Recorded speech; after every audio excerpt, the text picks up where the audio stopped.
CR Abrar শিক্ষা উপদেষ্টা, অত্যন্ত পরিচ্ছন্ন একজন মানুষ এবং গত 15 বছর ফ্যাসিবাদ বিরোধী আন্দোলনে বিভিন্ন প্ল্যাটফর্মে থেকে তিনি রেখেছেন তার কণ্ঠ উচ্চকিত। বলেছেন কথা মানবাধিকারের পক্ষে, গণতন্ত্র, নৈতিক মূল্যবোধ আর মানবাধিকারের পক্ষে তাকে দীর্ঘদিন আমরা দেখেছি বিভিন্ন প্ল্যাটফর্মে, সেমিনারে, সভায় সমাবেশে কথা বলতে। তিনি বর্তমান সরকারের শিক্ষা উপদেষ্টা। তিনি প্রশ্ন তুলেছেন, আমার নিয়োগকর্তা যদি চান তাহলে চলে যাব, তবে নিজের থেকে চলে যাওয়ার কোনো অভিপ্রায় নেই। প্রশ্ন হচ্ছে তার নিয়োগকর্তাটা কে? ঘটনার সূত্রপাত একটু সংক্ষেপে বলি দর্শক। যে মর্মান্তিক বিমান দুর্ঘটনা হয়েছে, সেই বিমান দুর্ঘটনার পরে আপনারা জানেন মাইলস্টোন স্কুল অ্যান্ড কলেজের এখন পর্যন্ত শিক্ষক সহ 31 জন স্যাডলি 31 জন মানুষের প্রাণহানি হয়েছে। প্রতিটি মৃত্যুই বেদনাদায়ক, প্রতিটি জীবনের মূল্য কোনো কিছু দিয়ে বিনিময় করা যায় না। সেটার সাথে অবশ্যই ছাত্রছাত্রী তথা অভিভাবকদের আবেগ জড়িত আছে। সেই আবেগেরই বসে তারা দেখতে গিয়েছিলেন। সেখানে মূলত ছাত্রছাত্রীদের অবশ্য তিনি এবং আরেকজন উপদেষ্টা আসিফ নজরুল, আমরা দেখলাম সেখানে গিয়ে প্রায় 9 ঘন্টা আটকা থেকে তারপরে পুলিশ এবং আইন শৃঙ্খলা রক্ষাকারী বাহিনী তাদেরকে উদ্ধার করে নিয়ে আসে। সে আমাদের সকলেরই জানা। কিন্তু তার একটি বক্তব্য যে তার নিয়োগকর্তা চাইলে তিনি চলে যাবেন। তার এই নিয়োগকর্তাটা কে? মূলত সেই বিমান দুর্ঘটনার পর আবেগের কারণে হোক আর বাস্তবতার কারণে হোক, ছাত্রছাত্রীরা দাবি তুলেছিল সেই এইচএসসি পরীক্ষা 22 এবং 24 জুলাইয়ের এইচএসসি পরীক্ষা এখনই স্থগিত করতে এবং পরবর্তীতে সেই পরীক্ষাটা নিতে। এবং শিক্ষা সচিব মূলত সেই সিদ্ধান্তটা নেন মন্ত্রণালয় আন্তঃবোর্ডের সাথে আলোচনা করেই আমি বলবো, এবং শিক্ষা মন্ত্রণালয় বা শিক্ষা বোর্ডের সাথে আলোচনা করে সেই পরীক্ষাটা পরবর্তীতে স্থিরও করা হয়। 22 জুলাইয়েরটা হবে 17 আগস্ট এবং 24 জুলাইয়েরটা হবে 19 আগস্ট। কিন্তু মাঝখানে যেটা ঘটে গেল, প্রথমে সিদ্ধান্তটা হয়েছিল সেই স্থগিত পরীক্ষাটা একই দিনে হবে। সেই একই দিনে সকাল বিকাল পরীক্ষা নেওয়ার তীব্র বিরোধী আমি নিজেও দর্শক। আমি নিজেও বাংলাদেশে বিভিন্ন কলেজে আমি শিক্ষকতা করেছি, ইংল্যান্ডেও 2টি কলেজে আমি শিক্ষকতা করেছি। কাজেই একই দিনে 2টি পরীক্ষা নেওয়াটা আসলেই টাফ, এবং বিশেষ করে যে সকল ছাত্রছাত্রীরা সকালবেলা পরীক্ষা দেওয়ার পরে অনেক প্রায় 3 ঘন্টা পরীক্ষা হলে বসা লেখার পরে এক ধরনের হেডেকও দেখা দেয়, বা অনেক সময় অনেক ছাত্রের ভমিটিং টেন্ডেন্সিটাও হয়, যার ফলে আসলে একই দিনে 2টি পরীক্ষা দেওয়াটা কোনোভাবেই যুক্তিযুক্ত বলে আমিও মনে করি না। যেটাই হোক, তারা সেই সিদ্ধান্তটা নিয়েছেন কারণ তিনি নিজেও তো শিক্ষক ছিলেন। এখন প্রশ্ন হচ্ছে, এই দাবিকে কেন্দ্র করে সরকারের এই ঘোষণার পর দাবি, সকালবেলা অনেক ছাত্রছাত্রী পরীক্ষা দিতে আসছিল, তারা এসে জেনে যে পরীক্ষা স্থগিত হয়েছে। বিকজ এই সিদ্ধান্তটা আসতে আসতে দেরি হয় এবং রাত 3টার দিকে সিদ্ধান্ত জানানো হয় যে পরীক্ষা স্থগিত হয়েছে। ফলে শিক্ষার্থীরা খুব স্বাভাবিক যেটা হয়, তারা বিক্ষুব্ধ হয়ে ওঠে। অবশ্য সেই শিক্ষার্থীদের সাথে আমরা দেখেছি পতিত ফ্যাসিবাদ বলুন আর একটি বিশেষ সংগঠনের কর্মীরা একত্রিত হয়ে সচিবালয়ে তারা প্রবেশ করে মব সৃষ্টি করার চেষ্টা করেছেন, যা এখন আমাদের দেশে নিত্য নৈমিত্তিক একটি ব্যাপার হয়ে দাঁড়িয়েছে, যে কোথায় কোথায় সচিবালয়ে ঢুকে যাওয়া, সরকারের ঢিলেমি, আইন প্রয়োগকারী সংস্থার আর কঠোরতার অভাব এবং আইন শৃঙ্খলা পরিস্থিতির এক ধরনের স্লো মোশনে অ্যাকশনে যাওয়ার, কিংবা তাদের নৈতিক মনোবল না থাকা, কিংবা আইন শৃঙ্খলা বাহিনীর কোনো বিশেষ কর্তৃপক্ষ কর্তৃক নির্দেশায়িত হয়ে এই সকল কাজে যথাযথ অ্যাকশন সময় মতো না নেওয়ার কারণেই বারবার সচিবালয়ে ঢুকছে এবং সচিবালয়ের নিরাপত্তাও বিঘ্নিত হচ্ছে। যাই হোক, যেটা নিয়ে আমার কথা বলা এই ভিডিওতে, তিনি বলছেন আমার নিয়োগকর্তা চাইলে আমি চলে যাব, তবে নিজের থেকে যাওয়ার কোনো সম্ভাবনা নেই।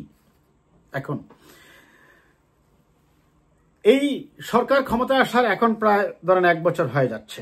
এই 8 আগস্টে গেলেই 1 বছর হয়ে যাবে। এখন দেখুন, এই সরকার তো পরিচালনা করবে উপদেষ্টা পরিষদ তাদের মধ্যে সমন্বয়ের মাধ্যমে। তাহলে উপদেষ্টা যেখানে ঘোষণা দিলেন যে পরীক্ষা দুটি পরবর্তীতে হবে এবং তিনি তারিখও বললেন, আবার শিক্ষা সচিব সেখান থেকে রাত 3টার সময় বললেন এটা স্থগিত করা হয়েছে। এই যে সমন্বয়ের অভাব, দুই জায়গার থেকে দুইটি ঘোষণা আসার পর অবশ্য পরে এই সিদ্ধান্ত দিতে দেরি হওয়ার কারণে কি করা হলো, শিক্ষা সচিবকে সরিয়ে দেওয়া হলো। আমি এই সরিয়ে দেওয়ারও বিপক্ষে, কারণ এ ধরনের ডিজাস্টারাস মুহূর্তে এই ধরনের ঘটনা কিন্তু ঘটতেই পারে। তবে হ্যাঁ, যেহেতু এতজন মানুষ মারা গিয়েছে, মানুষের আবেগ কাজ করেছে, বাস্তবতা এখানে বোঝা উচিত ছিল এবং সেটা দুর্ঘটনা ঘটার পরপরই অন্তত সন্ধ্যা 7টা-8টার দিকে যেন সিদ্ধান্তটা চূড়ান্ত করে দিয়ে দেওয়া হতো যে পরীক্ষা স্থগিত এবং পরবর্তী তারিখটাও যেন তারা নির্ধারণ করে দিয়ে দিতে পারতেন। এক্ষেত্রে তাদের সমন্বয়ের অভাব, ব্যর্থতা, বিচক্ষণতা এবং ঘটনার তাৎক্ষণিকতা উপলব্ধি করতে না পেরে সিদ্ধান্তে দেরিতে আসার কারণ তাদের পদত্যাগ চাওয়াটা হতে পারে দর্শক, এবং সেটাই কারণ। যাই হোক, এখন এই সিআর আবরার তিনি অবশ্যই একজন, আমি আগেই বলছি, গণতন্ত্রের পক্ষে, মানবাধিকারের পক্ষে কথা বলা একজন মানুষ। তিনি হয়তো আবেগে চলে যেতে পারেন, যদিও সোশ্যাল মিডিয়া এটা নিয়ে লেখা হয়েছে বেশ পক্ষে বিপক্ষে। এক পক্ষ দাবি করছে তাকে চলে যেতে হবে, যারা দাবি করছে তাদের একটি রাজনৈতিক দূরভিসন্ধি আছে। তার কারণটা হচ্ছে, আপনারা জানেন, নির্বাচন যতই গনিয়ে আসছে, প্রত্যেকটা সেক্টর থেকে যখনই যে সুযোগ মিলছে একটা মব তৈরির চেষ্টা করা হচ্ছে এবং তাকে সরিয়ে দেওয়ার এই দাবিটা এই মব সৃষ্টির জন্য ইন্ধনও হতে পারে। আমরা যদি দেখি একটু, সেই উপদেষ্টা আসিফ মাহমুদের পিএসএর বিরুদ্ধে 311 কোটি টাকার দুর্নীতি, আসিফ মাহমুদের বাবার লাইসেন্স করার দুর্নীতি, আসিফ মাহমুদের আর্থিক দুর্নীতি, অনিয়ম, আর্থিক কেলেঙ্কারি এবং আসিফ মাহমুদের সেনাপ্রধানকে নিয়ে বিতর্কিত মন্তব্য করা, বিতর্কিত পোস্ট দেওয়া, আসিফ মাহমুদের ইশরাককে মেয়র পদে শপথ গ্রহণে বাধা সৃষ্টি করা এবং সর্বোপরি এনসিপির সাথে একটি হোটেলে গিয়ে মিটিং করা, যেটার ভিডিও সহ আপনারা দেখেছেন। এবং এই আসিফ মাহমুদের বিরুদ্ধে একের পর একটি রাজনৈতিক দলের সাথে যোগসূত্র রেখে রাজনৈতিক দলের কর্মীর মতো আচরণ হওয়া সত্ত্বেও তার পদত্যাগের দাবিতে ওই বিশেষ গোষ্ঠী কিন্তু দাবি তুলছে না। দাবি তোলা হচ্ছে সিআর আবরারের পদত্যাগের জন্য। আমার স্ট্যান্ডটা কি বলি, আমি সিআর আবরারকে অনুরোধ করব, জনাব সিআর আবরার, আপনি পদত্যাগ করবেন না। আমি জানি আপনি আপনার নীতি নৈতিকতা নিয়ে থাকতেই বেশি পছন্দ করেন, কিন্তু এই মুহূর্তে আপনার পদত্যাগের প্রয়োজন আছে বলে আমি মনে করি না।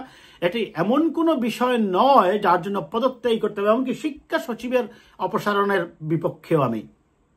ইয়েস, তার সিদ্ধান্ত দিতে দেরি হয়েছে, আমি সেটা মানতে রাজি আছি, কিন্তু এই জন্যই যে তাকে সরেই যেতে হবে পদ থেকে, কথায় কথায় মানে যার পছন্দ হলো না একটি পক্ষ কাউকে সরিয়ে দিতে হবে এবং এই ধরনের বয়ান তৈরি করছে মূলত মব সৃষ্টির জন্যই। হোয়ারেজ অন্য উপদেষ্টারা একের পর এক দুর্নীতিতে আকণ্ঠ পর্যন্ত নিমজ্জিত, তাদের ব্যাপারে কথা বলা হচ্ছে না। এই সিআর আবরাররা অবশ্যই, আমি মনে করি তিনি তার দায়িত্বে অবিচল থেকে তিনি তার দায়িত্ব পালন করে যাবেন। এখন প্রশ্ন হচ্ছে, আমি বলছিলাম যে সরকারের সমন্বয়ের অভাব এবং কিছু কিছু উপদেষ্টাকে আমি দেখি, সত্য কথা বলতে তাদেরকে কোনো কাজই আমি করতে দেখি না।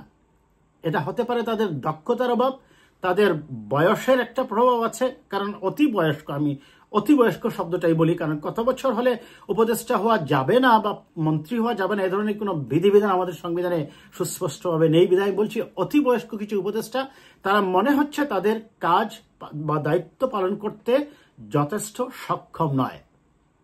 এখন এই সরকারের আজকে 1 বছর হয়ে যাচ্ছে প্রায়, এসে আমাদের মূল্যায়নটা কি? আমি যদি প্রথম আলো থেকে সাবেক একজন উপদেষ্টা ছিলেন, তার একটা কথা আমি পড়ে শোনাই। তত্ত্বাবধায়ক সরকারের 111 সরকারের উপদেষ্টা ছিলেন জিল্লুর রহমান সাহেব। তিনি বলছেন, একটি বিস্ফোরক মন্তব্য করছেন তিনি প্রথম আলোতে। তিনি বলছেন, জুলাই গণ অভ্যুত্থান, 1 বছরের অভিজ্ঞতা ও ভবিষ্যৎ শীর্ষক গোলটেবিল বৈঠকে বলেন, বর্তমান অন্তর্বর্তী সরকারের 1 বছর হতে চলেছে। আজকে পাওনার হিসাবটা খুবই জরুরি। এই পাওনার হিসাব নেওয়ার মালিক যারা, সেই জনগণই শিক্ষা উপদেষ্টা ও তার সহযাত্রীদের নিয়োগকর্তা। অতএব অন্য নিয়োগকর্তা না খুঁজাই ভালো। আমি আমার ভিডিওটা শুরু করেছিলাম এই সিআর আবরারের নিয়োগকর্তা কে। দর্শক, জিল্লুর রহমান সাহেব যথার্থই বলেছেন, তার নিয়োগকর্তা হচ্ছে জনগণ, অন্য কোনো কেউ নিয়োগকর্তা নয়।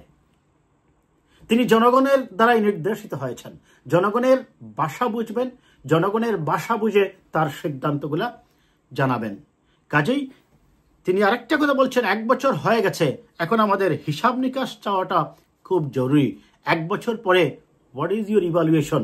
সংস্কারের নামে যেগুলা করা হচ্ছে, ঘন্টার পর ঘন্টা আলোচনা হচ্ছে সকল দলকে নিয়ে। যখনই দেখা যায় সরকার বিপদে পড়ে, প্রধান উপদেষ্টা কি করেন? রাজনৈতিক দলগুলোকে ডেকে নিয়ে এসে আলোচনা করেন। কিন্তু 1 বছর পরে হোয়াট ইজ ইউর অ্যাচিভমেন্ট?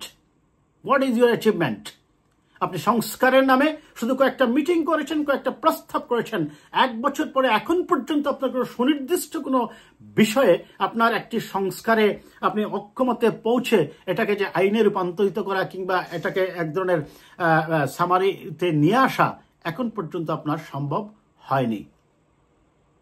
একদিকে যেমন কিছু উপদেষ্টাদের, সরকারের কিছু উপদেষ্টার নির্বাচনকে বিলম্বিত করার জন্য, নির্বাচনকে প্রভাবিত করে, নির্বাচনের আগে মব সৃষ্টি করে, নির্বাচনের পরিবেশ নেই এমন বয়ান তুলে তারা পরিবেশকে গোলাটে করতে চাচ্ছেন একটি রাজনৈতিক বা দুটি রাজনৈতিক দলের সহযোগিতা বা তাদের ইন্ধনে।